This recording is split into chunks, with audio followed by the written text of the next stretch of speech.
ఓం నమ శివాయ. శ్రీశైల మల్లికార్జున మేడారం సమ్మక్క సారక్క చిలుకూరు బాలాజీ స్వామి. ఓం నమ శివాయ. గోపురం టీవీ చూసే వాళ్ళ ప్రేక్షకులందరికీ నమస్కారం. నా పేరు రామ్ శాస్త్రి. చిలక జోష్యం అంటే ఆ కాలంలో ఉంది, ఇప్పుడు గుడుక ఉంది, ఇక ముందు గుడుక నడుస్తుంది. చిలక జోష్యం అంటే నిజముందండి, నమ్మండి, వినండి. జూన్ నెల 29 నుంచి జూలై నెల 5 వరకు 12 రాశుల మీద ఏ రాశి మీద గురుబలం ఎంత ఉంది, ఏ రాశి మీద శని బలం ఎంత ఉంది, మంచి ఎంత, చెడు ఎంత, లాభం ఎంత, లుక్సాన్ ఎంత, కష్టం నష్టం, సుఖం దుఃఖం, లాభం లుక్సాన్ చెప్తా వినండి. ఈ చిలకమ్మ కన్య రాశి వాళ్ళ జ్యోతిషం, కన్య రాశి వాళ్ళ భవిష్యవాణి, కన్య రాశి వాళ్ళ గణితవాణి. చిలిక తే దా కన్య రాశి వాళ్ళకి సాక్షంగా సమ్మక్క సారక్క, సమ్మక్క సారలమ్మ అంటే చాలా గొప్ప విషయం. ఎవరైతే అమ్మ గద్దె లోపలపై నమస్కారం చేసి అక్కడికి వెళ్ళి నిద్రపోయి అమ్మవారికి దర్శనం చేసుకొని గద్దెకి నమస్కారం ఎవరైతే చేసి వస్తారో, చేసి వచ్చిందో వాళ్ళ ఇంటి మీద ఉన్న దరిద్రం, వాళ్ళ నెత్తి మీద ఉన్న దరిద్రం, ఇంటి లోపల ఏ మూలకున్న దరిద్రం అది పటాపంచలమైపోయినట్టే. చాలా గొప్ప విషయం.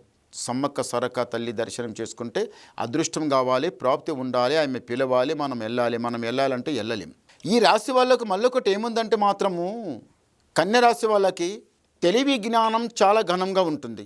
తెలివి జ్ఞానం ఎట్లా ఉంటుందంటే ఎవరితో ఎట్లా ఉండాలి, ఎవరితో ఎట్లా నడవాలి, ఎవరితో ఎట్లా మాట్లాడాలి, ఎవరి దగ్గర పోయి ఎట్లా రావాలన్నట్టు జ్ఞానం, తెలివి మీ దగ్గర చాలా బాగుంది. చెడగొట్టాలి, పడగొట్టాలి, మోసం చేయాలి, దగలు చేయాలి, హుషారు చేయాలి, చాలబాజీ మాటలు మాట్లాడాలి, హుషారి మాటలు మాట్లాడాలి అనేది మీ దగ్గర లేదు. మంచి బుద్ధి, మంచి జ్ఞానం. ఈ రాశి వాళ్ళకి, కన్య రాశి వాళ్ళకి ఏదైతే జాబ్ మీరు చేస్తుండ్రో, లేకపోతే ఏదైతే మీరు బిజినెస్ చేస్తుండ్రో, ఏదైతే మీరు వ్యాపారం చేసి వదిలిపెట్టిండ్రో అది వదిలిపెట్టకండి, మళ్ళీ అందులోనే వెళ్ళండి. అందులో లాభం లేదు కదా, మేము మస్తు ప్రయత్నం చేస్తున్నాం, అంతా లాస్ అవుతుంది కదా అనుకుంటున్నచ్చు. తప్పు, అట్లా ఇలా అనుకోకండి. భగవంతుని మీద భారం పెట్టండి. ఏదో దరిద్రం ఉంది, దాని మీద ఏదో ఒక దరిద్రం ఉంటే బరకత ఉండదు, అరకత ఉండదు, మనసు శాంతం ఉండదు. అలా కాకపోతే ఏం చేయాలి? వెళ్ళాలి. ఎక్కడికి వెళ్ళాలి? ఒక దేవుని స్థానంలో వెళ్ళాలి, భగవంతుని సన్నిధానంలో వెళ్ళాలి. అక్కడికి వెళ్ళి ఏదో ఆ భగవంతుని మీద దర్శనం చేసుకొని వస్తే మీ ఇంటి మీద, మీ మీద ఉన్న దరిద్రం పోతుంది. మీకు చేయిపెట్టిన పని మంచి కలిసి వస్తుంది. ఇంటి లోపల ఎక్కడ పనులు అక్కడనే ఆగి ఉన్నాయి. ఏ పని గుడక సరిగా జరుగుతలేదు. చెయ్యాలని మనసులో చాలా ఉంది, ఏది గుడక సరిగా అయితే లేదు. మరి అవుతుందా కాదా, జరుగుతాయా జరగయా, ఒక్కటి అనేది కాదు, ఎన్నో ఉన్నాయి పనులు. అవి అవుతావా కావా అనుకుంటున్నారు. జయం జరుగుతాయి, పక్కా జరుగుతుంది. ఏమంటే దారిద్ర్యం చాలా చెడ్డగా సతాయిస్తుంది, ఆరోగ్యం దెబ్బతింటుంది. ఇంతవరకు హాస్పిటల్ పాలు మీరు వెళ్ళి వచ్చారు, ఇంటి లోపల అంత కరెక్ట్ లేదు, మనసు శాంతం ఉండటం లేదు. అన్నిటికన్నా ఇంటి లోపల అస్సలు బరకత లేదు. చూసే వాళ్ళ కంటికి మీరు ఓ అన్నట్టు ఉండరు, కానీ ఏమీ లేదు.